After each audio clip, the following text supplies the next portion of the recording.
All right, welcome to the Explainer. Today, we're really going to break down what makes endodontic treatment a success or a failure. This is absolutely crucial stuff. So if you're gearing up for exams or just want to sharpen your clinical skills, you've come to the right place. We're going to give you a solid framework for thinking through every single case. Okay, so here's our game plan. First, we've got to define our terms. Then we'll walk through exactly what can go wrong at every single stage, before, during, and after treatment. And to wrap it all up, we'll hit the most important takeaways so you can nail the prognosis every time. First things first, let's talk prognosis. It's a fancy word, but all it really means is our educated guess on how things are going to turn out. And it's not just a gut feeling, right? It's a prediction we make based on hard evidence, what we see clinically and what the radiographs are telling us. So let's jump into our first section. How can you spot a failure if you don't have a crystal clear picture of success? This is all about setting up our benchmarks, both clinically and radiographically. Think of this as our foundation. Okay, so when we look at this clinically, the difference is just night and day, right? Success, that's a happy tooth. It's quiet, it's not tender, it's doing its job. But failure makes noise. We're talking about symptoms that just won't go away. Pain when you tap on it, maybe some swelling. The patient definitely knows something's wrong, and you can see it clear as day. Now, here's where it gets really interesting, because the X-rays give us cold, hard data. This isn't just about how the patient feels, it's what we can measure. So look at that periodontal ligament space. Less than 1 millimeter, we're in good shape. But if it's over 2 millimeters, that's a huge red flag.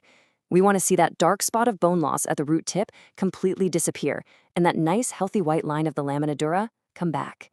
It's the difference between seeing healing versus seeing ongoing disease. Okay, now that we know what we're looking for, let's rewind to the very beginning. This is the preoperative stage, and this is where things can go wrong before you've even started.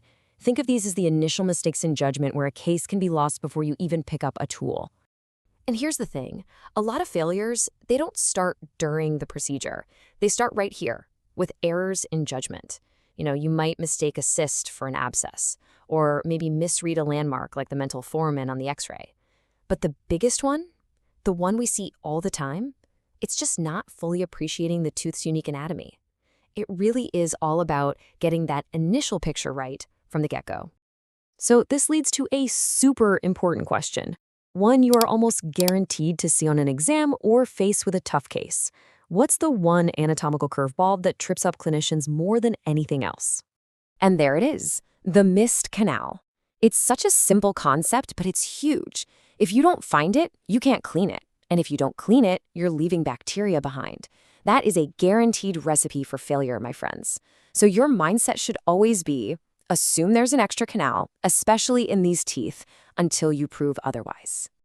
Now, let's move into the operative phase. You can see how a mistake in diagnosis flows right into this stage. Here, we're shifting from mistakes in judgment to mistakes in technique, the hands-on errors that can wreck even the most perfect treatment plan. You can basically lump these errors into 3 buckets. First, how you get into the tooth. Second, how you clean and shape it. And third, how you fill it back up. Each step is a potential minefield if you're not careful. Let's zero in on a classic and oh-so-frustrating error, making a ledge. So you think you're following the canal down to the end, but oops, your file starts carving its own little path into the side of the wall. You've basically just created a dead-end street, and now you can't get to the apex. And you know what's key here? This is almost always a preventable mistake. It's a mechanical error. It happens because you don't have good straight-line access, or maybe you're trying to shove a big, stiff file around a curve. Think about it. The file wants to go straight. The canal bends. Something's got to give. And unfortunately, it's going to be the wall of that canal. And now, let's talk about something that makes every clinician's heart skip a beat. A separated instrument, a broken file, in the canal. It happens. The real question is, does it automatically mean the case is a failure? This table sums it up perfectly. It really all depends on where that little piece of metal is and whether or not you can still get past it to clean everything out. If it's a tiny piece right at the very tip and it's sealed in, the prognosis can actually be pretty good. But if it's a big piece blocking the middle of the canal, well, that's a different story. And if it's sticking out past the end of the root, now it's just an irritant, and that's bad news.